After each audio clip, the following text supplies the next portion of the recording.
Bismillahirrahmanirrahim. Assalamualaikum warahmatullahi wabarakatuh. Alhamdulillahirabbil alamin wassalatu wassalamu ala asyrafil anbiya'i wal mursalin wa ala alihi wa ashabihi ajmain. Rabbi shrah li sadri wa yassir li amri wahlul 'uqdatan min lisani yafqahu qawli. Qala Allah Ta'ala fil Qur'anil Karim, a'udzu billahi minasy syaithanir rajim. Bismillahirrahmanirrahim. Ya ayyuhalladzina amanu kutiba alaikumus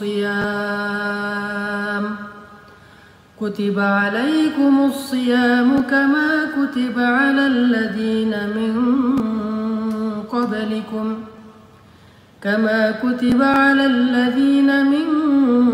qablikum la'allakum tattaqun. Shadaqallahul azim. Baik teman-teman yang dirahmati Allah Subhanahu wa taala, pada malam ini khusus karena kita sekarang tinggal 1 hari lagi di bulan Sya'ban, dan insya Allah besok malam kita akan masuk kepada malam pertama Ramadan jika tidak ada halangan.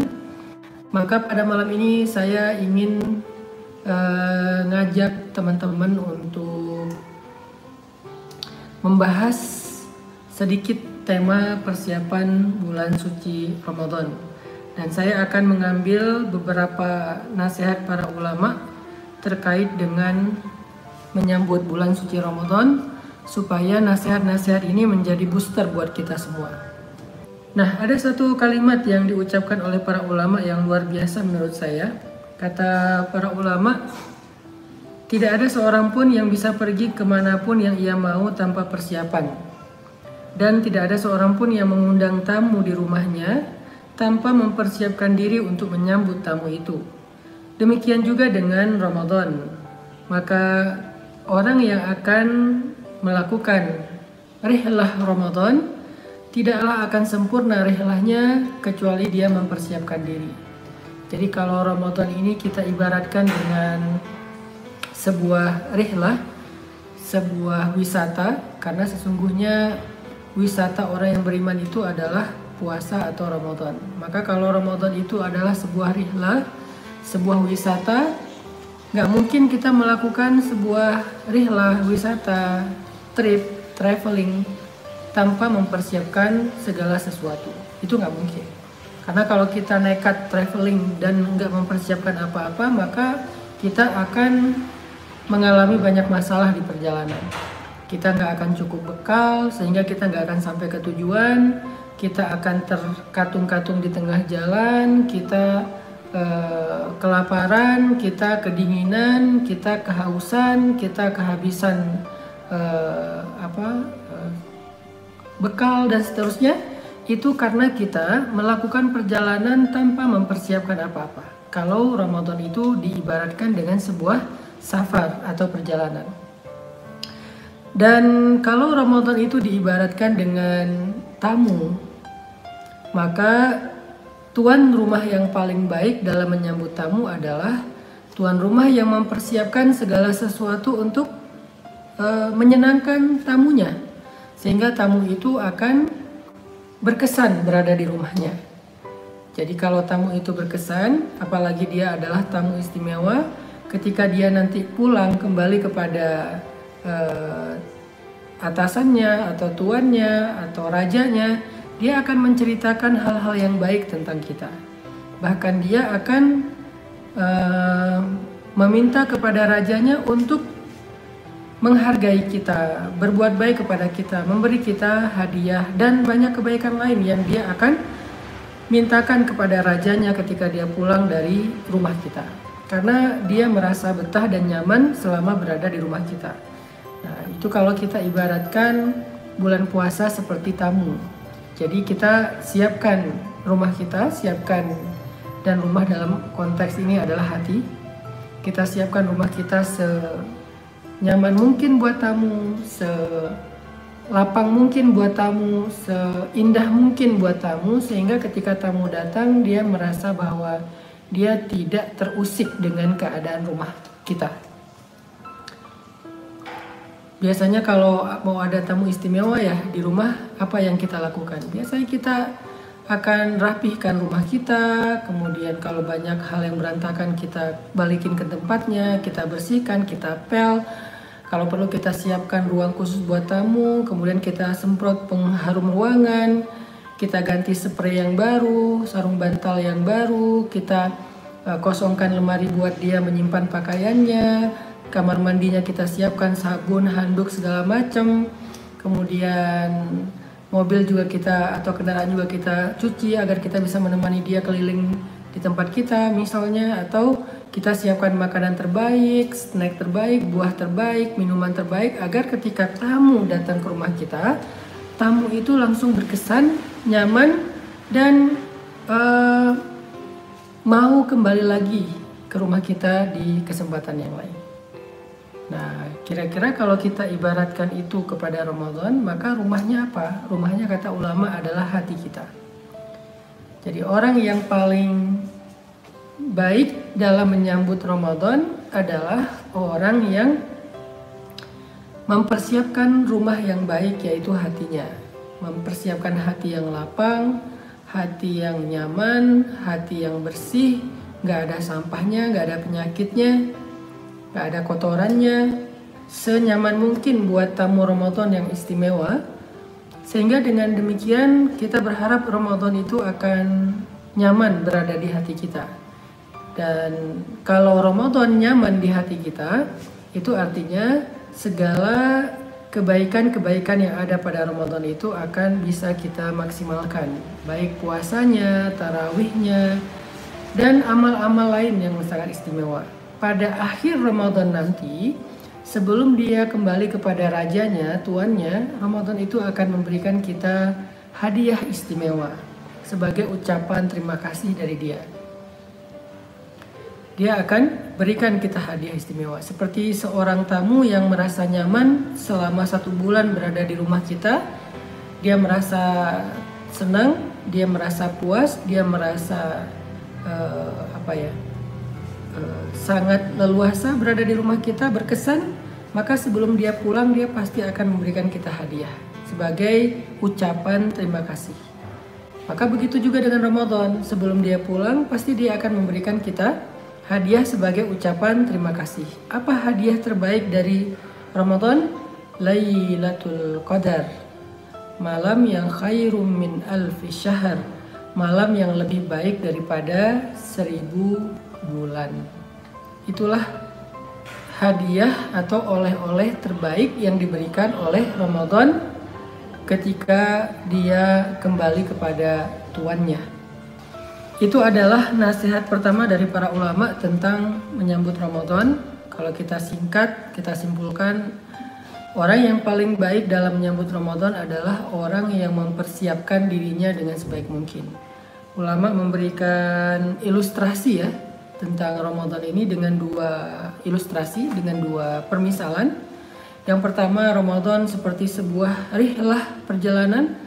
Maka orang yang paling baik dalam melakukan perjalanan adalah orang yang mempersiapkan segala sesuatu sebelum berjalan. Lalu perumpamaan yang kedua, kata para ulama, seandainya Ramadan itu diibaratkan sebagai tamu, maka orang yang paling baik, tuan rumah yang paling baik dalam menyambut tamu adalah tuan rumah yang mempersiapkan segala kebutuhan tamu itu sebelum mereka datang. Nah, sehingga nanti tamu yang berkesan akan memberikan hadiah ucapan terima kasih di akhir sebelum dia kembali kepada tuannya. Atau perjalanan yang berkesan akan memberikan banyak kenangan, banyak pengalaman baik, banyak pelajaran, banyak keuntungan kalau perjalanan itu disiapkan bekal dengan sebaik mungkin. Inilah nasihat pertama dari para ulama. Pertanyaannya adalah, apa yang perlu kita siapkan? Bekal apa untuk menyambut Ramadan? Tadi saya sebutkan salah satunya, kalau diibaratkan Ramadan itu seperti tamu, maka kita siapkan rumah kita sebaik mungkin untuk Ramadan. Dan rumah yang paling baik untuk Ramadan dalam konteks Ramadan adalah hati kita. Itulah rumah yang paling baik. Sehingga siapa yang mempersiapkan hatinya, Siapa yang membersihkan hatinya, melapangkan hatinya dalam menyambut Ramadan, insya Allah dia telah memulai perjumpaan dengan Ramadan secara baik, secara berkesan. Itu persiapan pertama yang perlu kita coba renungkan sebelum kita menyambut Ramadan. Persiapan kedua adalah persiapan ilmu. Karena Ramadan itu adalah salah satu di antara sekian banyak syariat Allah. Dan kita nggak bisa mengamalkan satu syariat Allah itu hanya dengan hawa kita, dengan kepengennya kita. Saya maunya begini, saya maunya begitu. Nggak bisa, kita harus belajar. Kita harus baca lagi. Coba buku-buku lama kita yang bertema tentang Ramadan, kita buka lagi nih. Kita baca lagi fikihnya, kita baca lagi pembatal puasanya, kita baca lagi syarat-syaratnya, kita baca lagi adab-adabnya, kita baca lagi hadis-hadisnya, kisah-kisah inspirasinya, supaya sebelum kita masuk Ramadan, masih ada waktu 1 hari ini, kita sudah mempersiapkan ilmu, karena itu adalah sebaik-baik persiapan. Al-ilmu qabla al-amal, kata para ulama. Ilmu itu harus selalu mendahului amal, nggak boleh beramal sebelum berilmu, harusnya berilmu dulu baru beramal. Jadi termasuk kita dengan mendengar nasihat-nasihat ulama yang ada di banyak sosial media, terutama ulama-ulama yang kita kenal dan kita percaya dari sisi keilmuan dan keamanahan mereka, maka kita belajar lagi, kita dengarkan lagi. Dan itu butuh banget untuk ngebooster hati kita dan ngebangun persepsi pikiran kita. Ngebooster hati dan pikiran. Hati itu butuh dibooster supaya semangat, pikiran itu butuh dibooster supaya paham, supaya nggak bingung, supaya nggak galau. Makanya persiapan yang paling baik setelah mempersiapkan hati adalah mempersiapkan pikiran, yaitu dengan ilmu. Baca, iqra. Baca lagi, dengarkan lagi, simak lagi, perhatikan lagi tentang bab Ramadan. Bahkan kalau misalnya kita serius mempersiapkan diri terhadap Ramadan, dalam menyambut Ramadan, maka kita akan semakin ngerasa Ramadan itu istimewa. Tapi kalau kita nggak mempersiapkan diri terhadap Ramadan, kita kayak biasa-biasa aja, tiba-tiba udah malam pertama Ramadan, kita jadi nggak ngerasa apa-apa, nggak ada yang beda gitu. Jadi akhirnya kita ngerasa Ramadan itu nggak terlalu istimewa. Karena nggak terlalu istimewa, amalan kita pun tidak akan istimewa. Jadi mempersiapkan Ramadan itu, nasihat-nasihat di akhir Sya'ban itu bukan sekedar basa-basi, tetapi itu dalam rangka untuk mengkondisikan suasana, hati, perasaan, dan pikiran kita bahwa sebentar lagi kita mau ketemu dengan Ramadan. Sebentar lagi kita mau memasuki bulan Ramadan. Jadi benar-benar kita siapin dengan serius. Baca, dengarkan, perhatikan. Itu adalah nasihat pertama dari ulama, yaitu mereka meminta kita untuk mempersiapkan diri.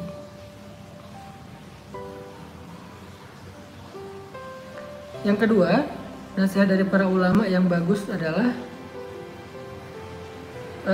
mereka bercerita, dulu orang-orang soleh sebelum kita, mereka berdoa selama 6 bulan agar dipertemukan dengan bulan suci Ramadan. Kemudian mereka juga berdoa selama 6 bulan setelahnya agar Allah menerima amal ibadah mereka selama bulan Ramadan. Itu adalah salah satu contoh betapa antusiasnya orang-orang soleh sebelum kita terhadap Ramadan. Saking antusiasnya, saking mereka mencintai Ramadan, saking mereka rindu dengan Ramadan, maka disebutkan selama 6 bulan sebelum Ramadan, mereka selalu berdoa. Selama 6 bulan mereka berdoa agar dipertemukan dengan Ramadan. 6 bulan berdoa. Kita mungkin baru teringat untuk berdoa dipertemukan dengan Ramadan itu di bulan Rajab, atau bahkan di bulan Sya'ban, atau bahkan H-3, H-2, atau H-1. Ada juga yang bahkan nggak sadar tiba-tiba udah Ramadan. Malam ini udah tarawih ya? Masih belum ngeh gitu. Saking kita nggak kangen dengan Ramadan. Saking kita nggak terlalu care, nggak terlalu peduli dengan Ramadan. Dan itu menjadi salah satu cermin, salah satu indikasi tentang kondisi iman kita. Karena orang yang tidak merindukan Ramadan, maka pasti imannya bermasalah. Di antara ciri-ciri orang yang beriman adalah dia rindu dengan Ramadan.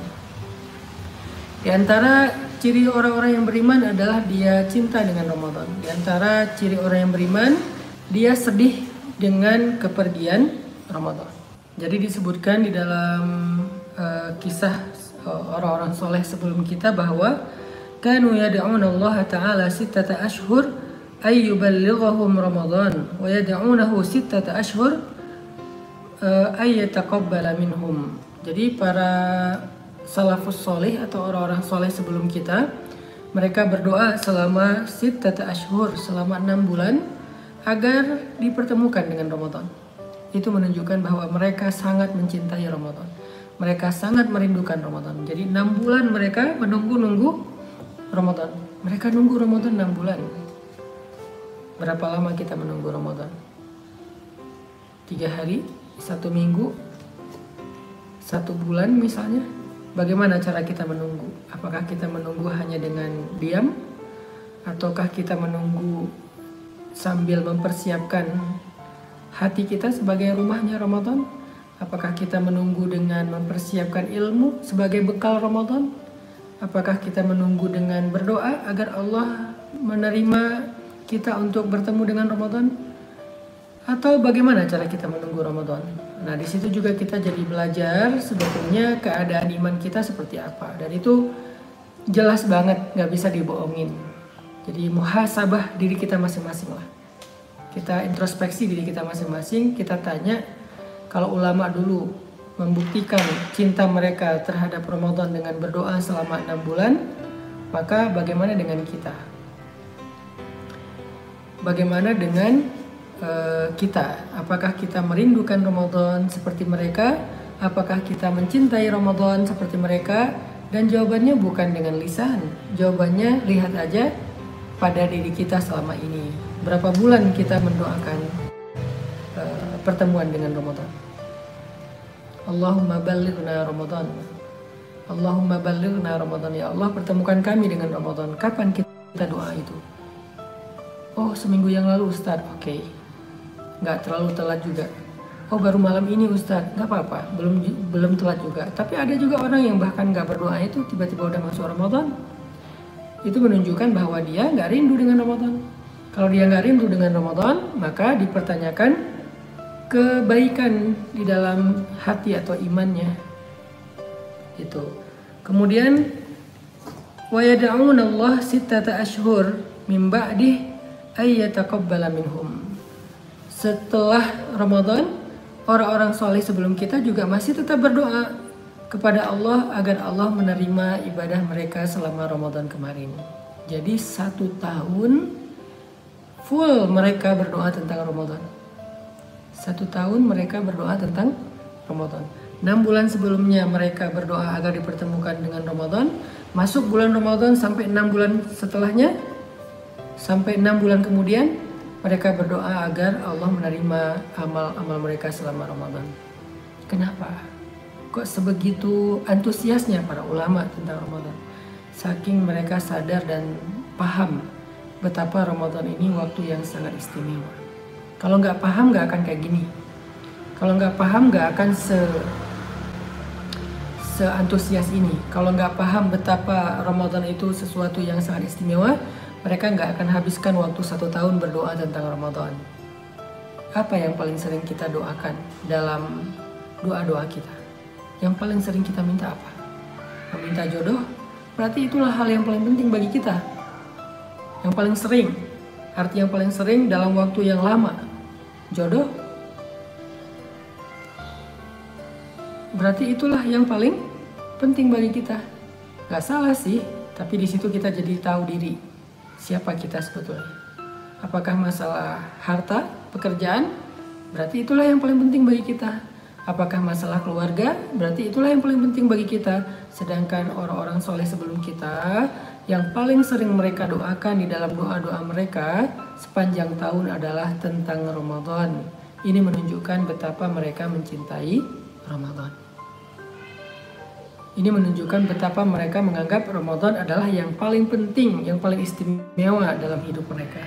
Dan malam ini kita masih bisa berdoa dengan doa seperti itu. Allahumma barik lana fi Rajab wa Sya'ban wa ballighna Ramadan. Allahumma ballighna Ramadan. Ya Allah, pertemukan kami dengan Ramadan.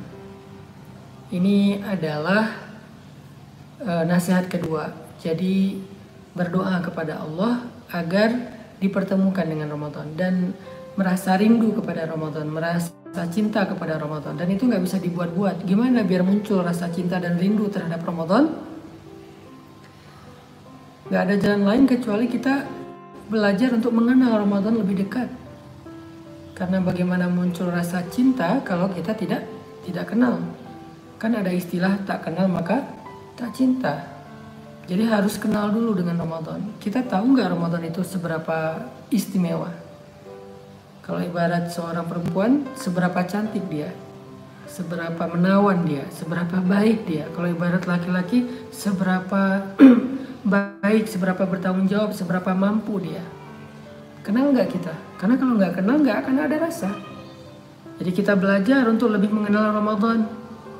Apa yang harus kita tahu tentang Ramadan? Keutamaannya, fadilahnya. Ramadan itu apa aja? Ramadan itu kelebihannya apa aja? Sehingga ketika kita tahu kelebihan Ramadan 1, 2, 3 dan seterusnya, semakin muncul rasa kita untuk menghargainya, menganggapnya istimewa, sampai muncul rasa cinta, rindu dan seterusnya. Makanya di awal Ramadan atau menjelang Ramadan, Nabi SAW menyampaikan sebuah khutbah atau sebuah nasihat kepada para sahabat di masa beliau. Kata Nabi, "Qad ja'akum Ramadan, syahrun mubarak, iftaradallahu alaikum siyamah, tuftah fihi abwabul jannah, wa tughlaq fihi abwabul jahim, wa tughallu fihi syayatin, fihi lailatun khairun min alfi syahr, man hurima khairaha faqad hurim."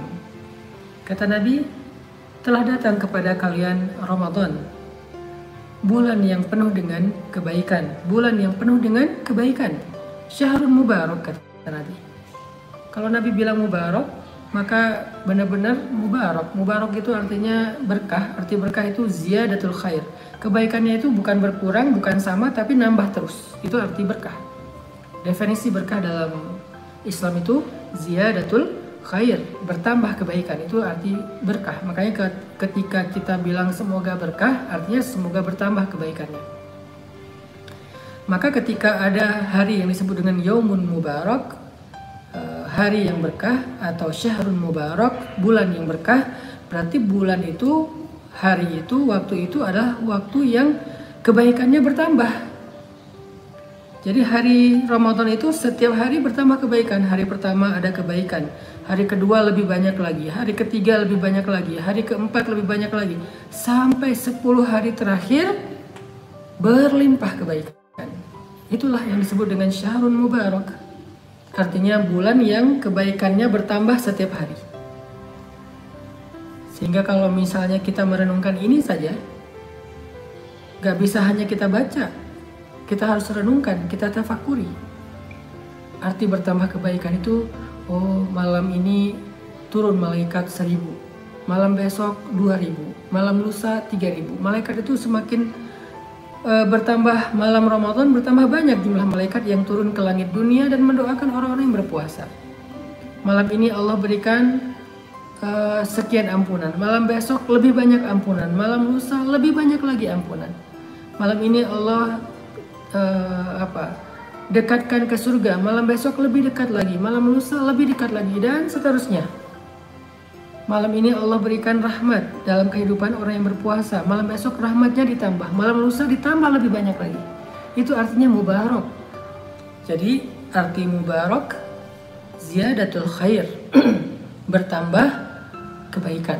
Jadi kalau Nabi mengatakan qad ja'akum Ramadan syahrun mubarak, telah datang kepada kalian bulan Ramadan, bulan yang bertambah kebaikannya setiap malam, bertambah kebaikannya setiap hari, bertambah kebaikannya setiap maghrib, bertambah kebaikannya setiap sahur, bertambah kebaikannya setiap tarawih, bertambah kebaikannya setiap ayat yang ditadaruskan, bertambah kebaikannya setiap waktu. Itulah yang disebut dengan mubarak. Sehingga kalau kita renungkan dan kita coba bayangkan, kebaikan-kebaikan itu wujudnya macam-macam. Ampunan bertambah, pahala bertambah, rahmat Allah bertambah, doa-doa malaikat bertambah, kasih sayang Allah bertambah. Pokoknya semua bentuk-bentuk kebaikan bertambah pada bulan Ramadan setiap harinya. Kemudian Nabi mengatakan, iftaradallahu alaikum siyamah tuftah fihi abwabul jannah. Allah mewajibkan kepada kalian pada bulan itu untuk berpuasa. Kemudian Nabi mengatakan, tuftah fihi abwabul jannah wa tughlaq fihi abwabul jahim. Pada bulan itu Allah dibukakan pintu-pintu surga. Bukan satu pintu, tapi abwab, banyak pintu. Tuftah fihi abwabul jannah. Dibukakan banyak pintu surga. Apa sih maksud dibukakan banyak pintu surga? Artinya kalau kita lihat penduduk surga kelak di akhirat, bertemu dengan penduduk surga kelak di akhirat, dan kita berdoa semoga kita termasuk di antaranya, maka ketika ditanya apa amalanmu yang membuat kamu masuk surga, hampir sebagian besar menjawab amalanku adalah Ramadan.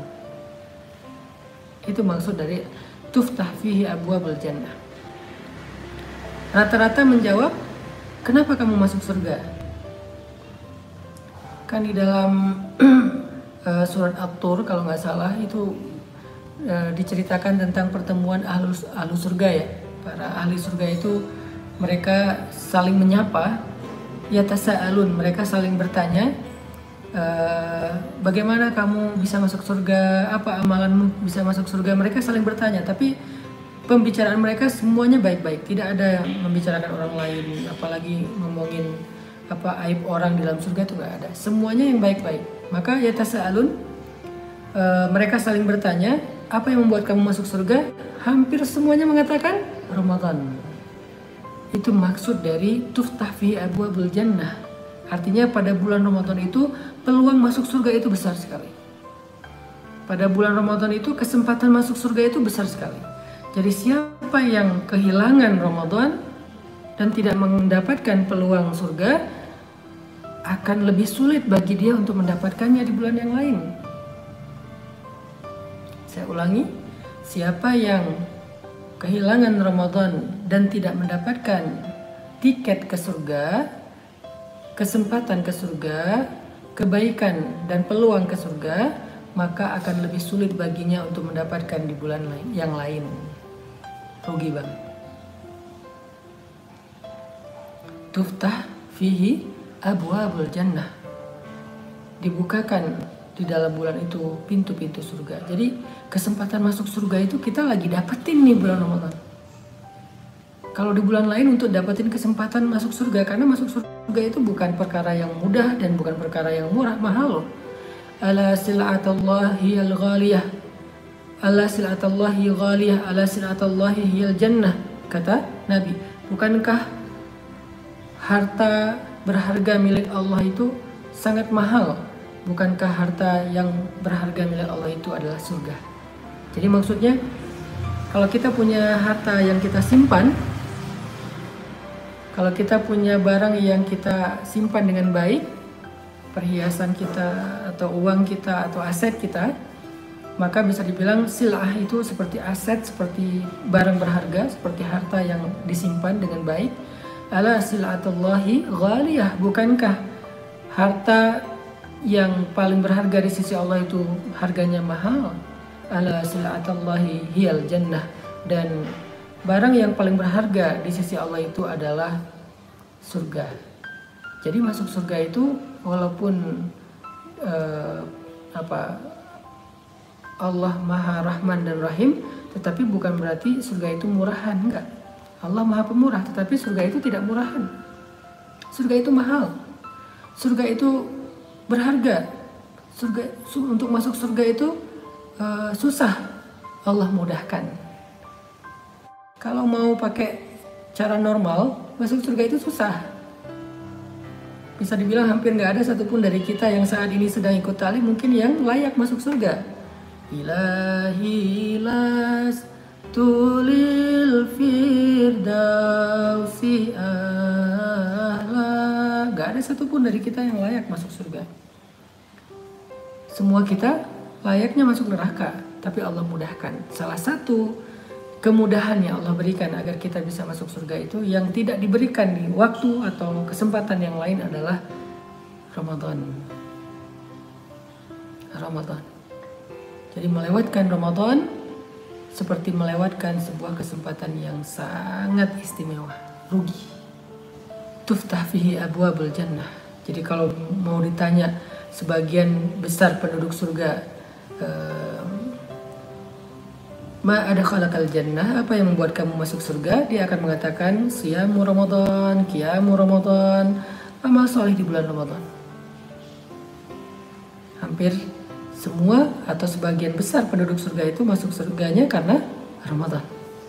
Jadi rugi banget yang kehilangan Ramadan. Ini maksud dari tuftah fihi abwabul jannah yang disebutkan oleh Nabi di dalam hadis riwayat Imam Ahmad.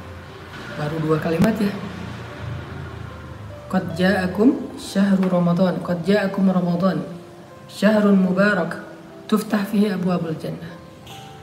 Telah datang kepada kalian Ramadan, bulan yang penuh dengan kebaikan, bertambah terus kebaikannya, berkah-berkah. Waktunya bulan yang pada waktu itu pintu-pintu surga dibuka lebar.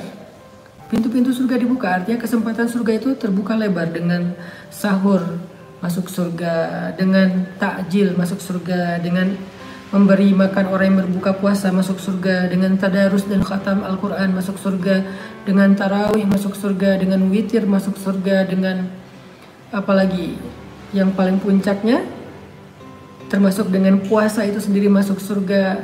Aroma mulut orang yang berpuasa seperti lebih baik daripada aroma surga, artinya sangat berharga di mata Allah Subhanahu wa taala. Dan puncaknya adalah dengan Lailatul Qadar atau i'tikaf fi asyarah min awakhir Ramadan, maka dia juga menjadi jalan masuk surga. Banyak kesempatan masuk surga di bulan Ramadan. Jangan sampai kita nggak dapat satupun. Padahal abwab tuftah, pintu-pintunya terbuka, tapi kita nggak ada satupun yang bisa masuk di pintu-pintu itu, rugi. Kalau bulan yang lain mungkin yuftah fihi babul jannah, dibukakan pada bulan itu, pada waktu itu satu pintu surga. Tapi di dalam Ramadan tuftah fihi abwabul jannah, semua pintu dibuka. Pintu sedekah dijadikan, mungkin kalau di bulan yang lain kita bersedekah setelah sekian baru layak masuk surga. Tapi kalau di bulan Ramadan, sekali kita memberi makan orang yang berpuasa untuk berbuka puasa pada saatnya, jannah, surga. Sahur saja walaupun kita nggak lapar-lapar amat, jannah, surga. Makanya Nabi mengatakan tasaharu fa inna fis sahuri wal barakah. Makan sahurlah kalian karena di waktu sahur itu ada berkah, ada kebaikan, ada yang bertambah. Jadi ketika Allah membukakan kesempatan ke surga, tapi ada orang yang mengabaikan, melalaikan, gak peduli, Allah bertanya, ya ayyuhal insan, wahai manusia. Allah udah bukain nih pintu-pintu surga. Allah udah berikan nih waktu yang berkah penuh dengan kebaikan, tapi masih diabaikan, masih dicuekin, gak peduli, gak ngerasa penting. Kita malah lebih sibuk dengan urusan yang lain daripada urusan Ramadan. Maka Allah bertanya, kalau kita tuh kayak terheran-heran gitu, kok bisa gitu. Maka Allah bertanya, ya ayyuhal insan, wahai manusia. Ya ayyuhal insan, ma gharraka bi rabbikal karim. Wahai manusia, apa yang membuat kamu lalai dari Rabb-Mu yang maha baik? Kok masih lalai dari kasih pintu-pintu surga? Nanti di waktu dia di akhirat nggak masuk surga, dia bilang, ya Allah, kok engkau tidak adil kepada saya, ya Allah, kenapa saya nggak bisa masuk surga, ya Allah, ya Allah, ya Allah. Dia menyalahkan Allah. Padahal Allah udah membukakan abwab, banyak pintu di bulan Ramadan. Gak lama, ayyaman ma'dudat, cuma beberapa hari doang. Bukan syuhur, bukan sinin, bukan bulan yang banyak, bukan waktu tahun-tahun yang banyak. Cuman ayam, cuman beberapa hari. Allah nggak mengatakan syuhurun ma'dudah, beberapa bulan, enggak. Sinin, enggak. Beberapa tahun. Ayam, hanya beberapa hari saja. Itu pun bukan 24 jam. Siang saja berpuasa. Yang lain, kita bisa beribadah tanpa harus merasa lapar, merasa haus. Jadi, udah dimudahkan sama Allah jalan ke surga, udah dimudahkan jalan sama Allah untuk dapat ampunan, udah dimudahkan oleh Allah untuk mendapatkan rahmat, masih enggan juga, masih mengabaikan juga, masih cuek juga, masih nggak peduli juga. Allah nanya, ma gharraka bi rabbikal karim, apa yang membuat kamu lalai dari Tuhanmu yang maha baik? Tuftah fihi abwabul jannah, dibukakan pada waktu itu pintu-pintu surga. Artinya kesempatan masuk surga di bulan Ramadan itu luar biasa besar, yang tidak ada di bulan yang lain. Amalan kecil yang kita nggak sadar ternyata babun min abwabil jannah, menjadi salah satu di antara pintu-pintu surga. Amalan terkecil yang kita nggak sadar. Kemudian wa tughlaq fihi abwabul jahim, dan ditutup, dikunci, bukan cuman ditutup, dikunci fihi abwabul jahim, pada bulan itu pintu-pintu neraka. Apa maksudnya? Apa maksud pada bulan itu pintu neraka ditutup? Pintu-pintu neraka ditutup. Apa maksudnya? Maksudnya yang tadinya dia sudah berada di tepi jurang neraka, ada yang berada di tepi jurang neraka karena zina, ada yang berada di tepi jurang neraka karena durhaka kepada orang tua, ada yang sudah berada di tepi jurang neraka karena riba, ada yang sudah berada di tepi jurang neraka karena meninggalkan sholat, ada yang sudah berada di tepi jurang neraka karena zalim. Ada banyak dosa yang membuat kita berada di tepi jurang neraka, dan hampir saja tergelincir, terpeleset untuk masuk ke dalam jurang neraka itu. Atau bahkan sudah dicap, huwa min ahlin nar, hadzal rajul min ahlin nar, fulan min ahlin nar. Dia itu termasuk orang ahli neraka, laki-laki ini ahli neraka, perempuan itu ahli neraka, fulan ahli neraka. Mungkin sudah dicap. Tetapi karena Ramadan, tughlaq, Allah tutup pintu neraka. Maksudnya, Allah selamatkan mereka dari api neraka, walaupun kaki mereka sebelah sudah berada di dalam neraka. Dalam bahasa kiasannya, walaupun sebelah kaki mereka sudah berada di dalam neraka, Allah selamatkan mereka. Allah ajak mereka, Allah tarik mereka dengan Ramadan. Walaupun sudah dicap nama mereka, ditulis di pintu neraka, Allah tutup pintunya, namanya dihapus, dia jadi min ahlil jannah. Itu maksudnya sangat banyak orang yang selamat dari api neraka karena Ramadan. Jadi nanti kalau ada orang yang dikeluarkan dari api neraka di akhirat, lalu ditanya, ma akhrajaka minan nar, apa yang membuat kamu keluar dari api neraka? Amalan apa yang kamu punya sehingga kamu yang tadinya udah divonis ahli neraka tiba-tiba selamat? Apa? Ma akhrajak, apa yang membuat kamu selamat dari api neraka? Maka sebagian besar orang-orang yang selamat dari api neraka itu akan menjawab, Ramadan. Yang menyelamatkan kami dari api neraka Ramadan. Dengan seizin Allah, kami selamat karena Ramadan. Kami selamat karena keberkahan mubarak, syahrul Quran. Masya Allah. Tughlaq fihi abwabul jahim. Jadi kalau mau cari waktu di mana ada kesempatan besar untuk selamat dari api neraka, Ramadan. Kalau mau cari waktu di mana ada kesempatan untuk masuk surga, Ramadan. Kalau mau cari waktu di mana setiap harinya bertambah kebaikan, Ramadan. Ramadan. Dan kemudian Nabi mengatakan juga, wa tughallu fihi syayatin, dan diikat pada bulan itu syaitan-syaitan. Diikat pada bulan itu syaitan-syaitan. Apa maksud diikat syaitan pada bulan itu? Karena syaitan itu memiliki pasukan yang sangat banyak. Dan ada pasukan yang memang dia sangat spesial dalam menggoda manusia. Membuat manusia malas, membuat manusia durhaka, dan segala macam lah. Maka pemimpin-pemimpin setan-setan yang sering sekali mengusik manusia, pada bulan itu diikat. Mereka nggak bisa keluar. Mereka dikurung di lautan. Terus kenapa masih ada orang yang berbuat dosa, masih ada orang yang bermaksiat? Itu karena dia sendiri sudah lebih ngerti daripada syaitan dalam berbuat dosa. Artinya sebetulnya kalau kita mau beramal soleh di bulan Ramadan, kita jauh lebih ringan. Karena kita tidak perlu dihalang-halangi oleh syaitan. Kita nggak perlu disusah-susahkan oleh syaitan. Tapi kalau ada juga yang udah Allah ikat, syaitan masih juga malas, masih juga berbuat dosa, itu berarti dia sudah sangat terlatih. Berarti dia udah diterbiah banget sama syaitan selama ini. Maka yang harus dia lakukan adalah taubat. Dan yang terakhir Nabi mengatakan, fihi lailatun khairum min alfi syahr.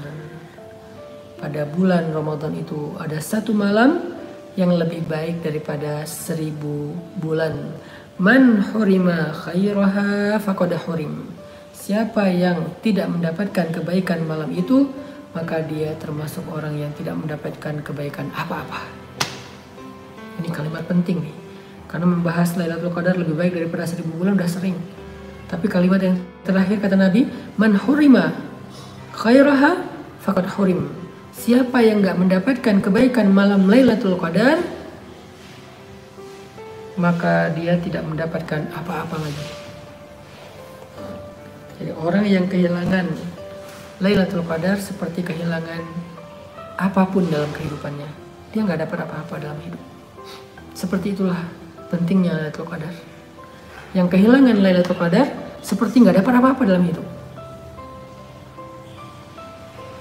Ruginya tuh kayak gitu, rugi banget. Siapa yang mendapatkan Lailatul Qadar dalam keadaan beribadah, qiyamul lail, membaca Al-Quran, berzikir, beristighfar, dan seterusnya, maka dia seperti orang yang mendapatkan segalanya dalam hidup. Tahun lalu kita nggak bisa beriktikaf karena pandemi. Maka alhamdulillah kita masih bisa bertemu Ramadan tahun ini, insya Allah. Maka dari itu, tahun ini nggak boleh kita lewatkan iktikaf. Kalau kita nggak bisa iktikaf full selama 10 malam atau 9 malam, minimal kita iktikaf pada malam harinya saja. Kalau nggak bisa full malam dan siang, malam harinya saja. Kalau nggak bisa malam harinya setiap malam pun, malam ganjilnya minimal. Kalau nggak bisa malam ganjilnya full, minimal sepertiga malam terakhir. Dari jam 1, jam 2 malam. Jam 1 paling telat lah. Kalau bisa dari awal malam, dari mulai ba'dal isya, setelah isya, itu lebih bagus. Kalau nggak bisa, sepertiga malam terakhir. Kalau nggak bisa juga, faqad hurim. Berarti dia nggak dapat apa-apa dalam hidup. Jangan sampai kehilangan. Nggak bisa full 10 hari, ambil malamnya saja. Gak bisa full setiap malam, ambil malam ganjil saja. Gak bisa full malam ganjil, ambil sepertiga malam terakhir di malam ganjil. Gak bisa juga, faqad hurim. Gak dapat apa-apa dalam hidup. Rugi. Dia punya harta, gak ada nilainya. Dia punya jabatan, gak ada nilainya. Dia punya pengikut, followers, gak ada nilainya. Pokoknya man hurima khairaha faqad hurim. Siapa yang nggak dapat malam kebaikan Lailatul Qadar, dia nggak dapat apa-apa. Kalau ada yang mau melakukan satu kebaikan yang nilainya lebih baik daripada kebaikan yang dilakukan selama 80 tahun lebih, itulah Lailatul Qadar. Kita mau sholat 2 rakaat, tapi 2 rakaat kita lebih baik daripada entah berapa ribu, berapa juta rakaat yang dilakukan selama 80 tahun lebih atau seumur hidup non-stop. Itulah 2 rakaat pada malam Lailatul Qadar. Tadi kalimat terakhir yang diucapkan dalam khutbah Nabi itu adalah fihi lailatun khairum min alfi syahr man hurima khairaha faqad hurim. Pada bulan Ramadan itu ada 1 malam yang lebih baik daripada 1000 bulan. Jadi siapa yang pengen rasanya beribadah dengan misalnya kayak kita baca Al-Quran 1 ayat pada malam Lailatul Qadar. Kita baca 1 ayat, tapi nilainya lebih baik dari kita membaca Al-Quran seumur hidup non-stop, maka bacalah Al-Quran di malam Lailatul Qadar. 1 ayat lebih baik daripada membaca Al-Quran selama sepanjang hidup non-stop. Itulah Lailatul Qadar. Siapa yang pengen beristighfar? Astaghfirullahaladzim, la ilaha illa anta subhanaka inni kuntu minaz zalimin. Atau doa Sayyidul Istighfar. Nah ini kayaknya perlu kita hafal dari sekarang. Doa Sayyidul Istighfar karena itu bagus banget. Kita baca pada malam Lailatul Qadar. Bahkan sepanjang bulan Ramadan kita baca doa itu Sayyidul Istighfar. Allahumma anta rabbi la ilaha illa anta khalaqtani wa ana abduka wa ana ala ahdika wa wa'dika mastata'tu. A'udzubika min syarri ma sana'tu wa abu'u laka bi ni'matika alayya wa abu'u bi dzambi faghfirli fa innahu la yaghfiru dzunuba illa anta. Hafal doa itu. Cari di internet Sayyidul Istighfar namanya. Hafal. Lalu ketika kita membaca doa itu pada malam Lailatul Qadar, itu seperti bahkan lebih daripada kita beristighfar sepanjang hidup non-stop. Gak mungkin kan Allah gak mengampuni? Sepanjang hidup kita beristighfar, gak mungkin kan Allah gak mengampuni? 80 tahun. Ya Allah ampunkanlah dosa saya selama 80 tahun. Itu masih kalah dengan sekali kita baca istighfar itu pada malam Lailatul Qadar. Makanya Nabi mengatakan, man hurima khairaha faqad hurim. Siapa yang gak mendapatkan kebaikan Lailatul Qadar, dia seperti gak dapat kebaikan apa-apa dalam hidupnya. Tadi itulah hadis riwayat Imam Ahmad yang disampaikan Nabi dalam bentuk khutbah pada malam pertama Ramadan atau menjelang Ramadan, supaya para sahabat ngerasain betapa istimewanya tamu yang mau datang ini, supaya kita tahu betapa istimewanya tamu yang mau datang ini. Jadi kita nggak sia-siain, kita nggak ngelewatin kesempatan ini dengan lalai, malas, akhirnya nyesel. Mudah-mudahan beberapa nasihat yang tadi disampaikan ulama kepada kita ini menjadi booster, menjadi penyemangat agar kita bisa mendapatkan Ramadan tahun ini sebagai Ramadan terbaik dalam hidup kita.